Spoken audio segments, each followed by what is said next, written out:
하나님이 노아와 그 아들들에게 복을 주시며 그들에게 이르시되 생육하고 번성하여 땅에 충만하라. 땅의 모든 짐승과 공중의 모든 새와 땅에 기는 모든 것과 바다의 모든 물고기가 너희를 두려워하며 너희를 무서워하리니 이것들은 너희의 손에 붙였음이니라. 모든 산 동물은 너희의 먹을 것이 될지라. 채소같이 내가 이것을 다 너희에게 주노라. 그러나 고기를 그 생명되는 피채 먹지 말 것이니라. 내가 반드시 너희의 피 곧 너희의 생명의 피를 찾으리니 짐승이면 그 짐승에게서 사람이나 사람의 형제면 그에게서 그의 생명을 찾으리라. 다른 사람의 피를 흘리면 그 사람의 피도 흘릴 것이니 이는 하나님이 자기 형상대로 사람을 지으셨음이니라. 너희는 생육하고 번성하며 땅에 가득하여 그 중에서 번성하라 하셨더라. 하나님이 노아와 그와 함께한 아들들에게 말씀하여 이르시되 내가 내 언약을 너희와 너희 후손과 너희와 함께한 모든 생물 곧 너희와 함께한 새와 가축과 땅의 모든 생물에게 세우리니 방주에서 나온 모든 것 곧 땅의 모든 짐승에게니라. 내가 너희와 언약을 세우리니 다시는 모든 생물을 홍수로 멸하지 아니할 것이라. 땅을 멸할 홍수가 다시 있지 아니하리라. 하나님이 이르시되 내가 나와 너희와 및 너희와 함께하는 모든 생물 사이에 대대로 영원히 세우는 언약의 증거는 이것이니라. 내가 내 무지개를 구름 속에 두었나니 이것이 나와 세상 사이의 언약의 증거니라. 내가 구름으로 땅을 덮을 때에 무지개가 구름 속에 나타나면 내가 나와 너희와 및 육체를 가진 모든 생물 사이의 내 언약을 기억하리니 다시는 물로 모든 육체를 멸하는 홍수가 되지 아니할지라. 무지개가 구름 사이에 있으리니 내가 보고 나 하나님과 모든 육체를 가진 땅의 모든 생물 사이에 영원한 언약을 기억하리라. 하나님이 노아에게 또 이르시되 내가 나와 땅에 있는 모든 생물 사이에 세운 언약의 증거가 이것이라 하셨더라. 방주에서 나온 노아의 아들들은 셈과 함과 야벳이며 함은 가나안의 아버지라. 노아의 이 세 아들로부터 사람들이 온 땅에 퍼지니라. 노아가 농사를 시작하여 포도나무를 심었더니 포도주를 마시고 취하여 그 장막 안에서 벌거벗은지라.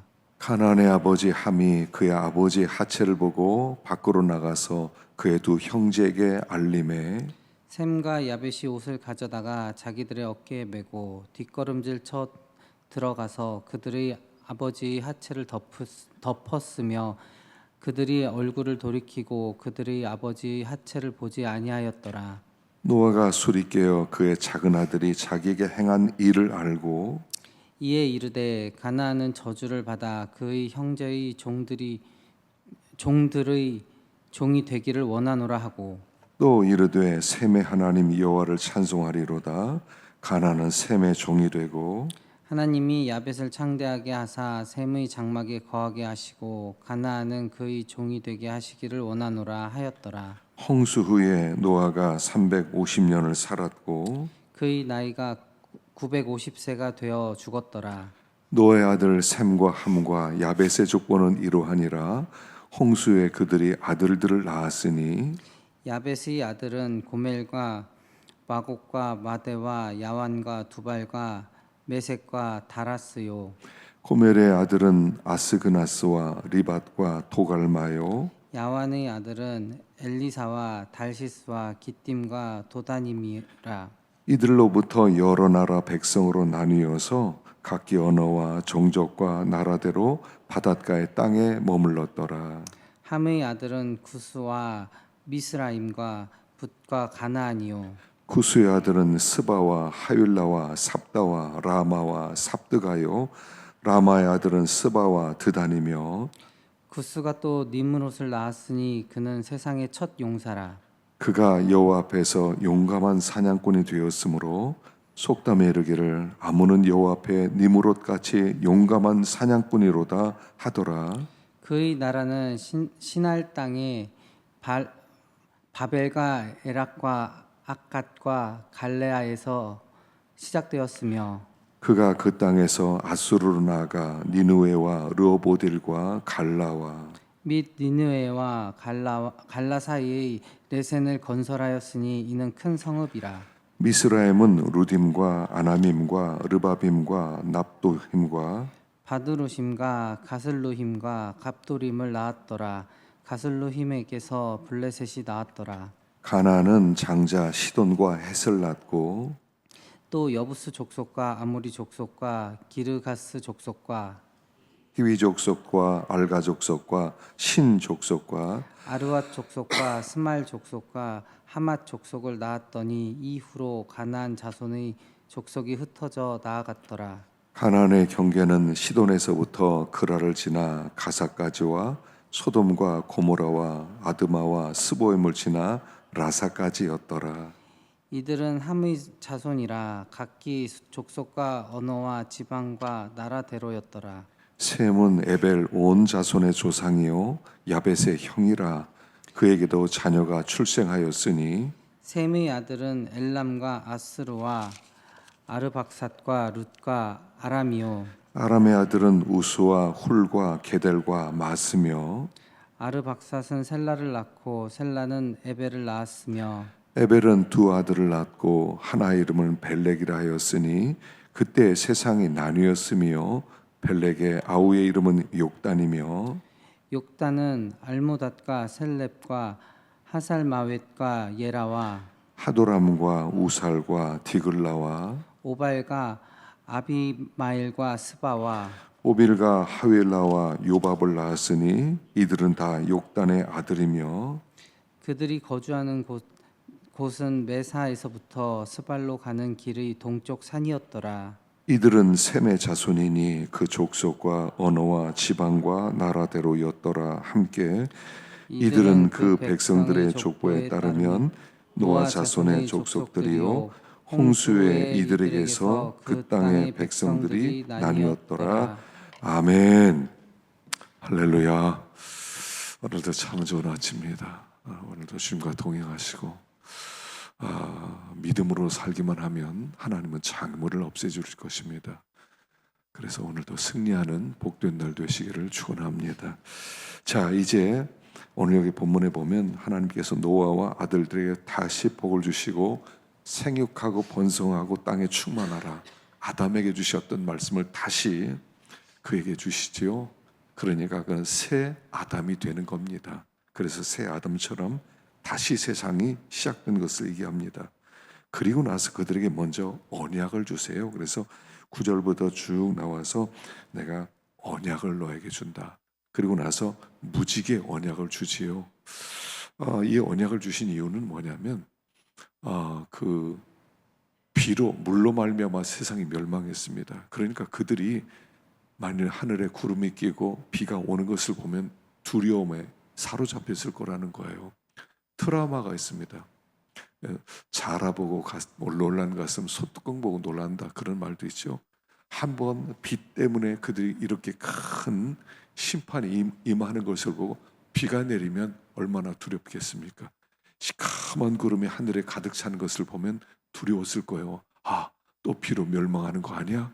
또 우리 방주에 들어가야 되는 것 아니야? 그들이 가슴이 뛰고 두려움에 사로잡혔을 거예요. 그래서 하나님께서 그들에게 무지개를 주시는 거예요. 그래서 무지개가 원래 있었지만 그 무지개라고 하는 것을 통하여 하나님께서 약속을 주는 거예요. 저 무지개는 내 약속이다. 다시는 물로 멸망시키지 않겠다. 너희에게를 보호하겠다. 그래서 언약을 주시는 거예요. 무지개는요 활처럼 생겼어요. 활. 그래서 그 화살을 먹이는 활처럼 이렇게 휘어졌죠. 그래서 이것은 무기예요. 사실은 활과 무지개는 같은 단어예요. 그래서 무지개가 원래 사람을 죽일 수 있는 그런 강력한 무기지만 거기에 하나님이 언약을 두셨어요. 비는 하나님의 심판이었어요. 그래서 비는 그들에게 두려운 거였습니다. 그러나 하나님의 언약과 함께 이 비가 은혜가 되는 거예요. 활이 사람을 죽일 수도 있지만 그러나 그것을 가지고 사냥을 하면 짐승을 잡을 수 있는 은혜 도구가 되는 것처럼 하나님께서 언약을 주셨어요. 그 언약이라고 하는 건 뭐냐면 심판을 은혜로 바꾸는 기능을 하는 것이 은혜예요.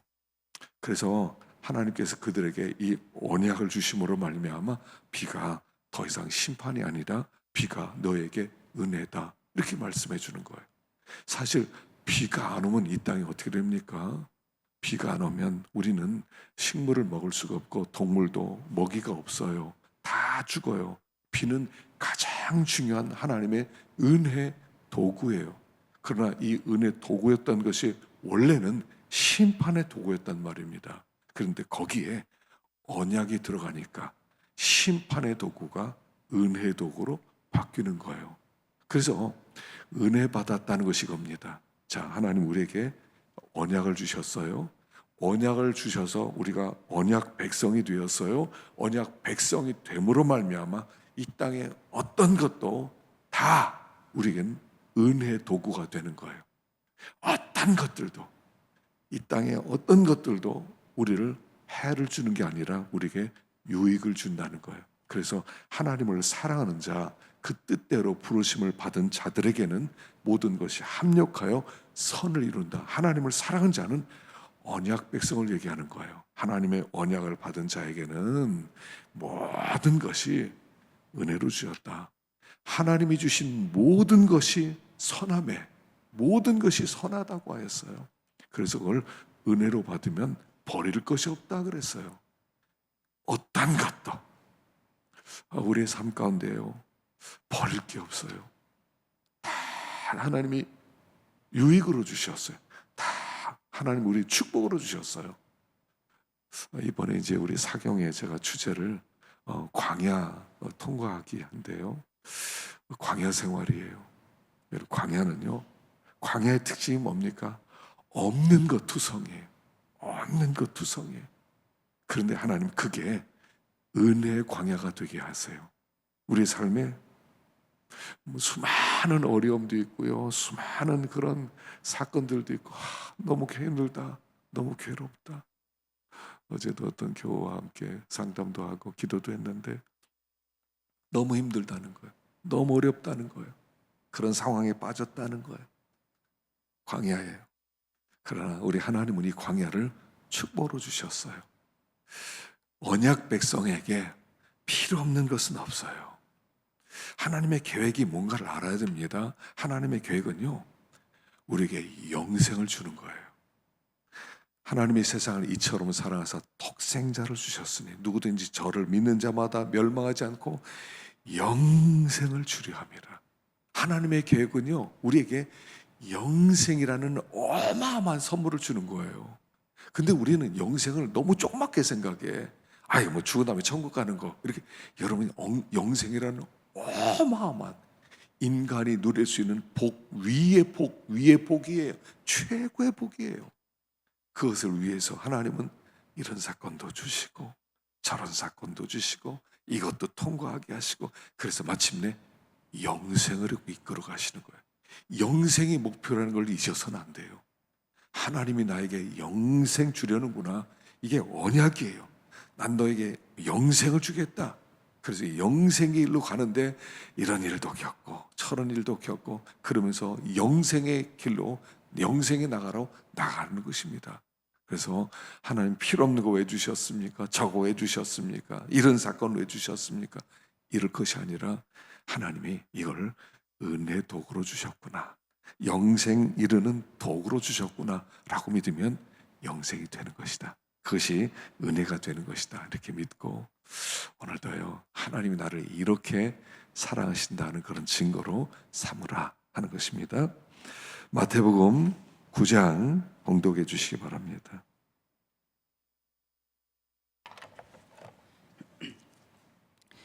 예수께서 배에 오르사 건너가 본 동네에 이르시니 침상에 누운 중풍병자를 사람들이 데리고 오거늘 예수께서 그들의 믿음을 보시고 중풍병자에게 이르시되 작은 자야 안심하라, 내 죄 사함을 받았느니라. 어떤 서기관들이 속으로 이르되 이 사람이 신성을 모독하도다. 예수께서 그 생각을 아시고 이르시되 너희가 어찌하여 마음에 악한 생각을 하느냐. 내 죄 사함을 받았느니라 하는 말과 일어나 걸어가라 하는 말 중 어느 것이 쉽겠느냐? 그러나 인자가 세상에서 죄를 사하는 권능이 있는 줄을 너희로 알게 하려 하노라 하시고 중풍병자에게 말씀하시되 일어나 내 침상을 가지고 집으로 가라 하시니 그가 일어나 집으로 돌아가거늘 무리가 보고 두려워하며 이런 권능을 사람에게 주신 하나님께 영광을 돌리니라. 예수께서 그곳을 떠나 지나시다가 마테라 하는 사람이 세간에 앉아 있는 것을 보시고 이르시되 나를 따르라 하시니 일어나 따르니라. 예수께서 마태의 집에서 앉아 음식을 잡수실 때 많은 세리와 죄인들이 와서 예수와 그의 제자들과 함께 앉았더니 바리새인들이 보고 그의 제자들에게 이르되 어찌하여 너희 선생은 세리와 죄인들과 함께 잡수시느냐. 예수께서 들으시고 이르시되 건강한 자에게는 의사가 쓸데없고 병든 자에게라야 쓸데있느니라.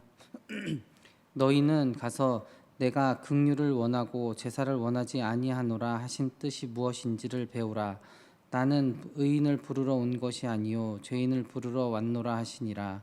그때 요한의 제자들이 예수께 나와 이르되 우리와 바리새인들은 금식하는데 어찌하여 당신의 제자들은 금식하지 아니하나이까. 예수께서 그들에게 이르시되 혼인집 손님들이 신랑과 함께 있을 동안에 슬퍼할 수 있느냐. 그러나 신랑을 빼앗길 날이 이르리니 그때에는 금식할 것이니라. 생배 조각을 낡은 옷에 붙이는 자가 없나니 이는 기운 것이 그 옷을 당기어 헤어짐이 더하게 됨이요 새 포도주를 낡은 가죽 부대에 넣지 아니하나니 그렇게 하면 부대가 터져 포도주도 쏟아지고 부대도 버리게 됨이라. 새 포도주는 새 부대에 넣어야 둘이 다 보전되느니라. 예수께서 이 말씀을 하실 때에 한 관리가 와서 절하며 이르되 내 딸이 방금 죽었사오나 오셔서 그 몸에 손을 얹어 주소서. 그러면 살아나겠나이다 하니 예수께서 일어나 따라가심에 제자들도 가더니 12해 동안이나 혈루증으로 앓는 여자가 예수의 뒤로 와서 그 겉옷가를 만지니 이는 제 마음에 그 겉옷만 만져도 구원을 받겠다 함이라. 예수께서 돌이켜 그를 보시며 이르시되 딸아 안심하라 내 믿음이 너를 구원하였다 하시니 여자가 그 즉시 구원을 받으니라. 예수께서 그 관리의 집에 가사 피리 부는 자들과 떠드는 무리를 보시고 이르시되 물러가라 이 소녀가 죽은 것이 아니라 잔다 하시니 그들이 비웃더라. 무리를 보낸 후에 예수께서 들어가사 소녀의 손을 잡으심에 일어나는지라. 그 소문이 그 온 땅에 퍼지더라. 예수께서 거기에서 떠나가실새 두 맹인이 따라오며 소리질러 이르되 다윗의 자손이여 우리를 불쌍히 여기소서 하더니 예수께서 집에 들어가심에 맹인들이 그에게 나오거늘 예수께서 이르시되 내가 능히 이 일을 할 줄을 믿느냐. 대답하되 주여 그러하오이다 하니 이에 예수께서 그들의 눈을 만지시며 이르시되 너희 믿음대로 되라 하시니 그 눈이 밝아진지라. 예수께서 엄히 경고하시되 삼가 아무에게도 알리지 말라 하셨으나 그들이 나가서 예수의 소문을 그 온 땅에 퍼뜨리니라. 그들이 나갈 때에 귀신 들려 말 못하는 사람을 예수께 데려오니 귀신이 쫓겨나고 말 못하는 사람이 말하거늘 무리가 놀랍게 여겨 이르되 이스라엘 가운데서 이런 일을 본 적이 없다 하되 바리새인들은 이르되 그가 귀신의 왕을 의지하여 귀신을 쫓아낸다 하더라. 예수께서 모든 도시와 마을에 두루 다니사 그들의 회당에서 가르치시며 천국 복음을 전파하시며 모든 병과 모든 약한 것을 고치시니라. 무리를 보시고 불쌍히 여기시니 이는 그들이 목자 없는 양과 같이 고생하며 기진함이라. 이에 제자들에게 이르시되 추수할 것은 많되 일꾼이 적으니 그러므로 추수하는 주인에게 청하여 추수할 일꾼을 보내주소서 하라 하시니라. 아멘. 수고하셨습니다. 자, 이 8장과 9장에서는 예수님이 누구냐 하는 이야기라고 그랬죠. 예수님은 어떤 분이냐. 이 땅에 오신 예수님은 어떤 분이시냐 그래서 여기 제일 처음에 앞에 충풍병자 고치는 말씀이 있죠. 그래서 주님은 죄를 사해 주시는 분이시다 하는 것을 우리에게 말씀해 줍니다. 제일 중요한 것은 뭐냐면 죄 사함을 받는 거예요. 예수님께서 이 땅에 오셔서 우리의 죄를 사하기 위하여 십자가를 지실 것입니다. 그리고 십자가의 능력은 죄를 사하는 권세라는 거예요. 우리는 이 죄라고 하는 것이 얼마나 저주스럽고 얼마나 악한 것인지를 잘 모릅니다. 이 죄가 이 세상을 이렇게 슬프고 괴롭고 싸우고 악유다툼하는 지옥으로 만들었는데 예수님께서는 죄를 사는 권세가 있다 하는 것을 먼저 가르쳐주고 있죠. 그 다음에 두 번째는 마태를 부르십니다. 마태를 부르시고 그 집에서 잔치를 하니까 사람들이 죄인의 집에서 밥을 먹는다. 그래서 예수님을 비난합니다. 그때 예수님께서 병든 자에게 나는 건강한 자를 찾아오는 것이 아니라 병든 자를 찾으러 왔다. 나는 병자들을 고치러 온 나는 하나님이시다 하는 것을 가르쳐 주시면서 예수님께서는 우리에게 이렇게 그 치유하는 하나님이신 것을 우리에게 가르쳐 주고 있어요. 그 다음에 금식 얘기가 나와요. 금식 얘기가 나와서 왜 당신의 제자는 금식 안 합니까? 그래서 그랬을 때 예수님께서 하는 얘기가 신랑이 있을 때 어떻게 금식할 수 있느냐 하시면서 새 포도주는 새 부대에 넣어야 된다 이렇게 얘기하세요. 자, 이 새 포도주를 새 부대에 넣는다는 얘기는 뭐냐면 새 포도주는 복음입니다. 새 부대는 기쁨입니다. 새 포도주는 기쁨의 부대에 넣어야 된다. 그럼 옛 포도주는 무엇입니까? 율법입니다. 옛 부대는 무엇입니까? 의무고 억지고 강압입니다. 자, 예수님이 이 땅에 오셔서 복음을 주셨어요. 복음을 통하여 예수를 믿은 사람은 그때부터는 기쁨을 누립니다. 이제부터는 의무가 없어요. 뭐든지. 이 신약 시대는요, 예수 믿은 다음에 뭐든지 기쁨이에요. 강압적으로 하는 게 아닙니다. 예배를 드리셔야 됩니다. 안 드리면 죽습니다. 이런 거 없어요. 하나님 앞에 모든 게 특권이 되는 거예요. 기쁨이 됐어요. 예배를 드리는 게 기쁨이다. 기도하셔야 됩니다. 안 하더라도 기도하러 나가야지. 기도하는 게 너무 좋아. 봉사하십시오. 안 하면 안 됩니다. 그런 게 아니에요. 봉사하는 게 얼마나 좋아요. 하나님을 기쁘시게 하고 헌금하는 거요. 드리는 게 기쁨이에요. 이걸 강압으로 만들지 마라. 금식이에요. 구약에는 금식을 했어요. 금식 안 합니까? 금식 절기입니까? 당신 왜 금식 안 합니까? 이런 게 아니에요. 자기가 나 주님을 더 가까이 하고 싶다. 그럼 금식할 수 있어요. 그게 기쁨이에요. 금식도 기쁨이에요. 근데 구약의 모든 율법은 다 억지예요. 이거 안 하면 당신 안 됩니다. 이거 안 하면 당신 저주받습니다. 이거 안 하면 징계받습니다. 그런데 이제는 다 기쁨이에요. 새 포도주는 기쁨의 부대에 넣으라는 거예요. 새 포도주를 옛날 부대에 억지로 만들지 말라는 거예요. 그 신앙은요, 기쁨을 하는 거예요. 기쁨으로.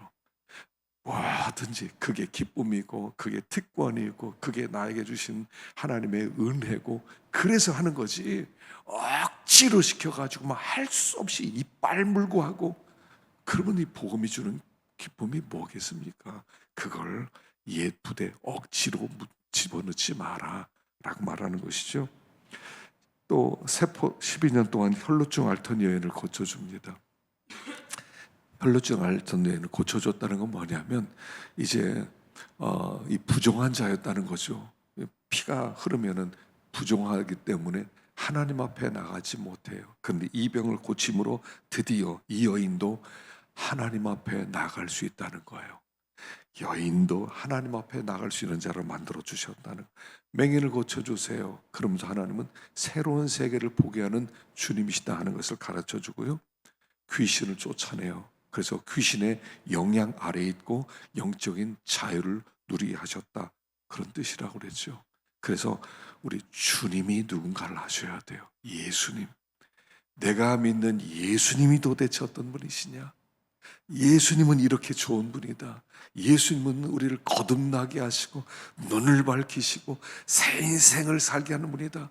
그렇게 예수님을 만나는 게 그래서 복이 되는 겁니다. 그래서 오늘도 그 예수님, 내가 믿는 예수님, 나와 함께 하시는 예수님, 자애를 주시고 기쁨을 주시는 예수님, 생명을 주신 예수님, 그분과 동행하는 삶이 신앙생활이 되는 것입니다. 오늘도 주님과 함께, 이 주님과 함께 놀라운 은혜와 축복 안에 거하기를 간절히 축원합니다. 기도하겠습니다.